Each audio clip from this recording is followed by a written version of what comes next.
Hey there, my name is Kelly Dale with Off the Beaded Path, and this is your Must Know Monday for Monday, April the 11th. So Kathy Trombetta, and Kathy, I'm very sorry if I slaughtered your last name, but she posted a question on our closed Facebook group, and she wanted to know about the different finishes of beads and what the durability of those beads were and so forth.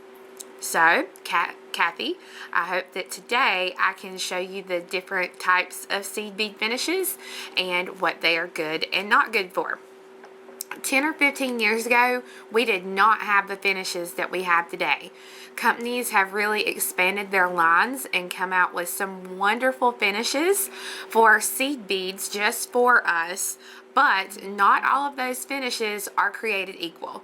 So today I want to show you those finishes and let you know what each of those finishes is good or not good for.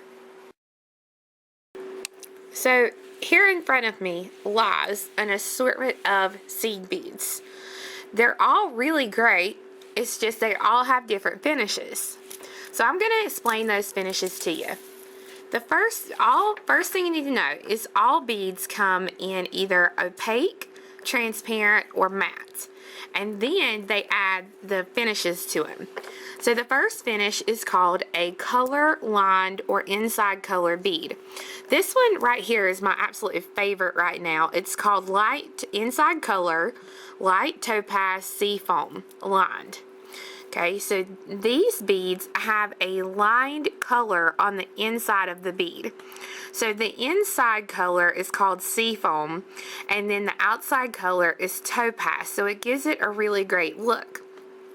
Now, the good thing about these is that they have really great durability, but they're not really good at keeping their color when exposed to UV light. So again, this is a color lined bead. The next kind of finish is a dyed bead, also known as a milky bead. These beads are dyed, so the color is on the outside, and some people never have issues with these beads. As you can see here, this one is a silver line milky Montana. Some people never have issues, but some people have issues with the color coming off of the bead due to the acidity in their skin, and others rub them too hard and the color comes off. These beads also have durability issues when it comes to UV light and being out in the sun and keeping them exposed to the sun. The next finish of a bead is called a galvanized seed.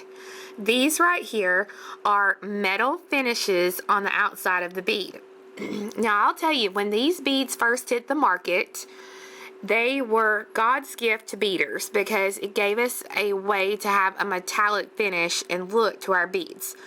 Unfortunately, on galvanized beads, the finish does come off and it exposes a clear bead underneath. These beads are really bad for people with acidity in their skin because the finish wears off twice as fast as a normal bead. Once the galvanized beads come out, people loved them, but then they came out with the Duracoat galvanized bead. As you can see, these beads are a lot more expensive, but they are very much worth it because the Duracoats, you can't tell a difference between the galvanized, which is the silver, and the Duracoat, which is the gold. But the gold, the Duracoat, has a clear coating on the outside of the bead so that it's able to hold that metallic finish to it. Now, the metallic finish can come off again with people who have a lot of acidity in their skin and things like that, but they have a staying power or a durability as far as what you make with them. Like I said, they are more expensive. Like this 22 gram tube of galvanized is $6, and this same amount is $9.95 in the Duracoat. But they are very much worth that extra bit of money. If you're going to use the galvanized color in any project, it needs to be a Duracoat. The next finish is a Ceylon finish. And like this one here is Ceylon Apricot. And it just has a little bit of a luster coating to it. The great thing about this coating is that it has staying power. You don't have any issues with the color coming off, and you have no issues with UV ray exposure. The next finish is the metallic finish. These finishes are finishes like the bronze or the gunmetal, and they're great because they have a true color. You don't have issues with the color coming off, and you don't have issues with UV light or being out in the sun. And the last one I've got for you today is called the rainbow finish or the AB finish. This just gives the finish a little bit of a rainbow look to it.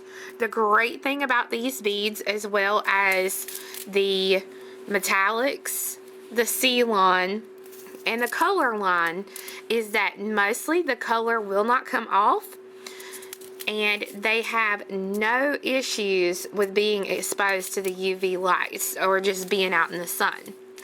So there are the basic finishes of the different kinds of seed beads and what they are good and not good for. So Kathy, I hope that I was able to show you and other beaders across the world the different kinds of seed bead finishes and what they're good for.